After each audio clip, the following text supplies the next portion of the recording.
I want to go back to the phone lines, talk to Chris. He's listening on Sirius XM 131. Hi, Chris. Hi, Hank. Thanks for taking my call. My pleasure. I I have a friend who recently has disclosed that he adheres to the amillennial view of Scripture, and my alarm bells went off real quick when I got into a bit of a debate with him. And I'm wondering what your position is on that, and further, I feel like it's twisting Scripture, and it may even be heretical. So I was just wondering what you thought about that. Well, the first thing I think about that is the timing of the tribulation, or the meaning of the millennium, is not something that we want to affix the word heresy to. This is something that we can debate vigorously as Christians, but we simply don't have to divide over. So I wouldn't affix the word heresy to this.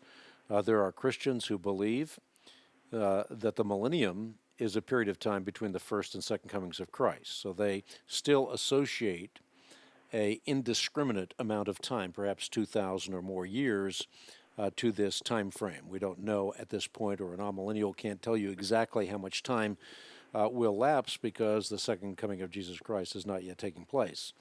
The premillennial position is a position which says that after the second coming of Jesus Christ, people will be saved, and there'll be a 1,000-year semi-golden age with a rebuilt temple and reinstituted temple sacrifices, and some even say that those temple sacrifices will atone for sin.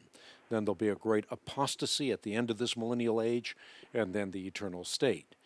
I personally don't agree with either of those two positions. I think that what Revelation is communicating is not a quantity of time, but a quality of vindication for the martyrs. In other words, they will suffer for a short time.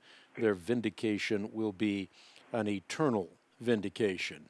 But I think ultimately to settle this in your mind requires something that I think few people spend enough time with, and that is an understanding of the art and science of biblical interpretation.